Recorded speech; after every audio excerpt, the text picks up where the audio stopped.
사장, 침묵 속의 외침.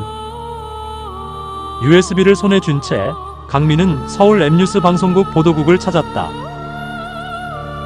그는 뉴스 PD에게 자신을 정신과 전문의라 소개하고 조심스레 파일을 건넸다. 이건 단순한 의학적 현상이 아닙니다.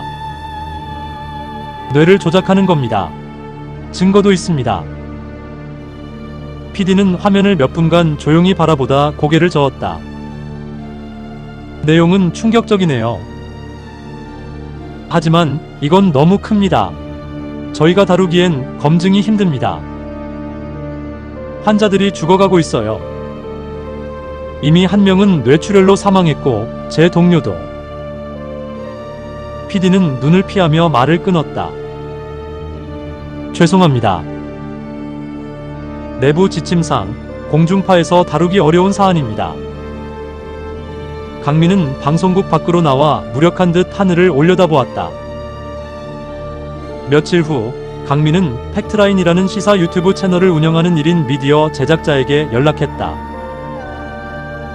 그의 이름은 유태형. 영상통화로 인터뷰를 요청했고 그는 흥미롭게 반응했다.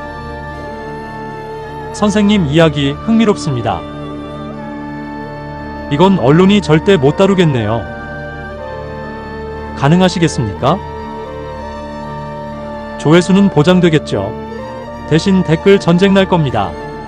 각오하셔야 해요. 그날 밤 영상은 유튜브에 공개되었다. 정신과 의사, 인간 감정 조작의 실체 폭로. 업로드 이틀 만에 300만 조회수를 돌파했다. 그러나 댓글창은 조롱과 냉소로 가득했다. 요즘 음모론도 디테일 안에 키읔키읔. 이건 진짜면 정부가 가만히 있을 리가 없음. 정신과 의사가 더 미친 듯? 드물게 몇몇은 조용히 공감을 누르며 이렇게 적었다. 나도 이상한 걸 본 적 있다. 설명은 안 되지만. 하지만 대세는 냉담함이었다. 강민의 얼굴은 점점 야위어갔다. 그리고 그날 밤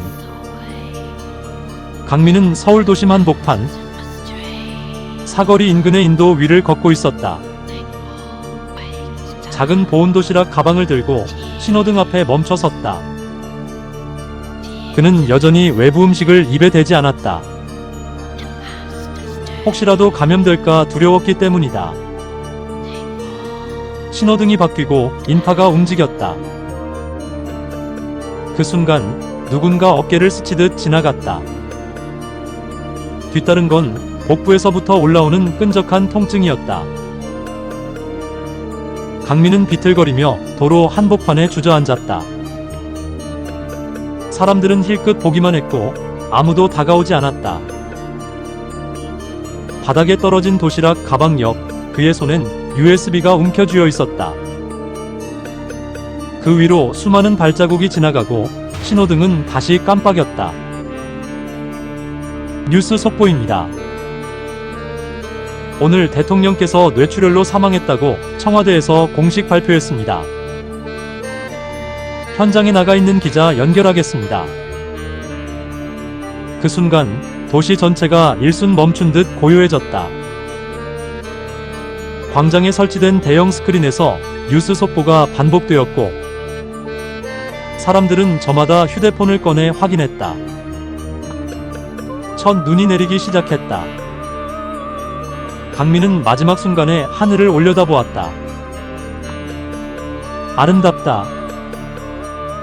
그리고 앞으로 꼬꾸라져 차갑게 식어갔다. 형사 박진우는 사건 현장을 지켜보고 있었다. 강민의 시신이 실린 봉투가 들것에 실려나간다. 그때는 몰랐다. 강민의 죽음이 신과 인간 사이 전쟁의 시작이었다는 것을.